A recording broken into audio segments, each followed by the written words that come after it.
नमस्कार। पॉलिटिक्स में आप सबों का स्वागत है।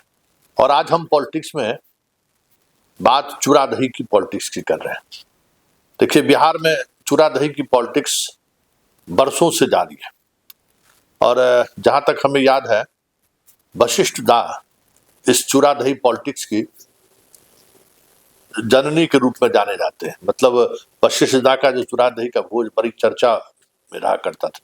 सभी पॉलिटिकल पार्टी के लोग उस भोज में पहुंचते थे। सभी उस 74 के आंदोलन के साथी भले राजनीतिक रूप से अलग अलग मंच पर रहते थे, लेकिन वशिष्ठ दा के चूरा दही के भोज में वो जरूर आते थे, शिरकत जरूर करते थे।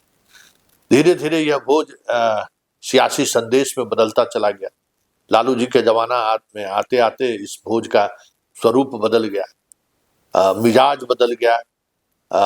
मैसेज देने के बजाय मजबूती दिखाने की कोशिश शुरू हो गई और इसका असर बाद के दिनों में भी देखने को मिला।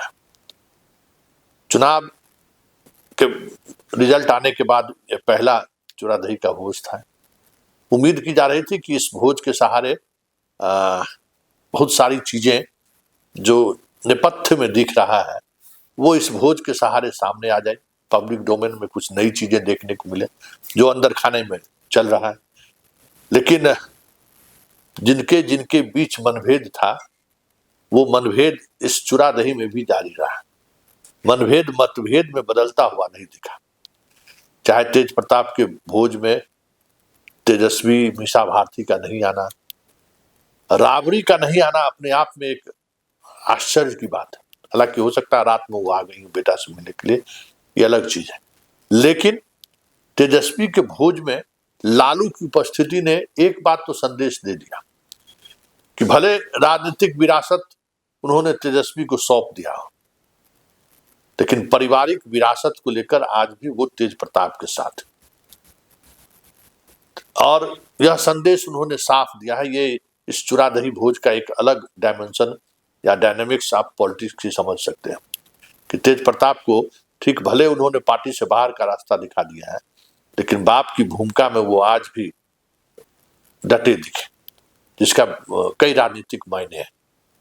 और वो आने वाले समय में तेजस्वी के लिए गले की फांस बन जाए तो कोई बड़ी बात नहीं होगी, क्योंकि जितनी दूरियां उनकी बढ़ती जा रही है। शिवानंद तिवारी के शब्दों में आपने बहुत सारी चीजें देखी हुई होंगी। उन्होंने जो पोस्ट किया है कि तेजस्वी पर जबरदस्त उनका तंज भी है और तेज प्रताप को लेकर वो मस्खरा भी है कि वे देख लीजिए सियासत ऐसी ही होती है।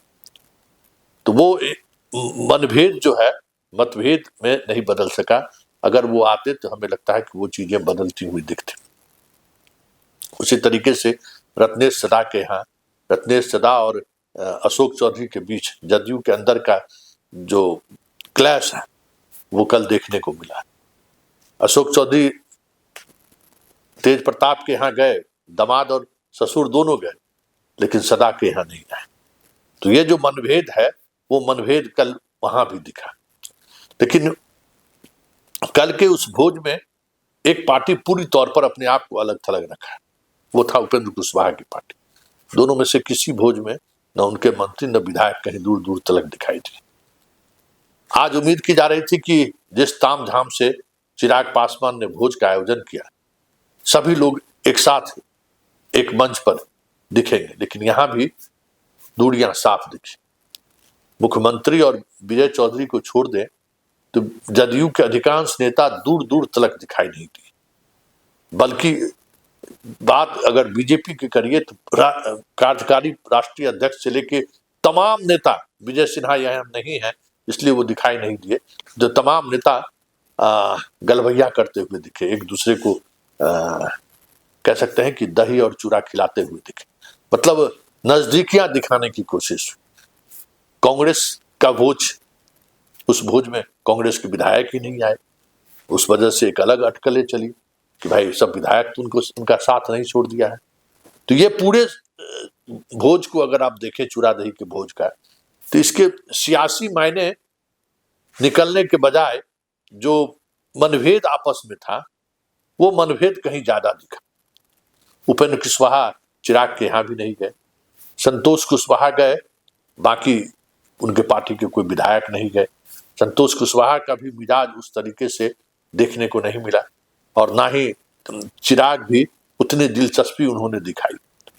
तो आप कह सकते हैं कि इस सियासी भोज के सहारे बहुत कुछ पॉलिटिकल संदेश देने में कोई भोज सफल होता हुआ नहीं दिख रहा है। हाँ, एक बात जरूर है कि आरसीपी को लेकर तमाम भोज के आयोजनों के दौरान मीडिया का सवाल जरूर रहा नेताओं से, और उस सवाल को लेकर अलग अलग व्यक्ति के द्वारा अलग अलग तरीके से बयानबाजी भी हुई। जहां श्याम रजक पक्ष में दिखे, आज मनीष वर्मा का बयान एक अलग तरीके का बयान आया। तो वो चीजें समझ में आ गई कि आरसीपी को लेकर चिराग से भी सवाल हुआ। चिराग कहा कि भाई वो तो अभी एनडीए के हिस्सा में है, जदयू में जाएंगे, जब जाएंगे तब इस पर बात होनी चाहिए। आज तो हमें कुछ ऐसी बात पता है नहीं, और उनका अपना घर रहा है, अब वहां क्यों जाना चाहते हैं, क्यों अलग हुए थे, वो उनका अपना व्यक्तिगत मसला है।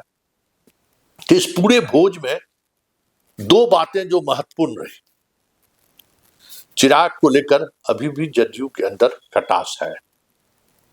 एक नेतृत्व की वजह से भले नीतीश कुमार चले गए हों, वो दूरियां आज भी दिख रही है। दूसरा, तेज प्रताप और तेजस्वी के बीच दुर्योधन और दुशासन वाली जो बात है वो आज भी बरकरार है। जयचंद वाली जो बात है वो आज भी बरकरार है। लेकिन लालू ने जाकर एक संदेश तो उसने दे दिया है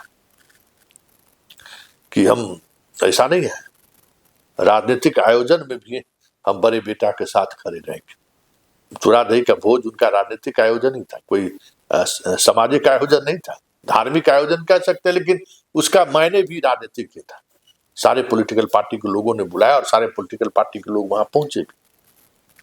इसी तरीके से कांग्रेस का चूड़ादही का भोज भी देख लिए कि उनके विधायक जो अटकलें लग रही हैं कि आज के बाद वो अपना पाला बदल सकते हैं, वो हाल के दिनों में उनकी गतिविधियों से समझा जा सकता है। और चूड़ादही के भोज में ना आकर तो यूं कहिए तो उन्होंने इस बात को लेकर मोहर ही लगा दिया। तो चलिए, पॉलिटिक्स में फिलहाल इतना ही, हमें इजाजत दीजिए। नमस्कार।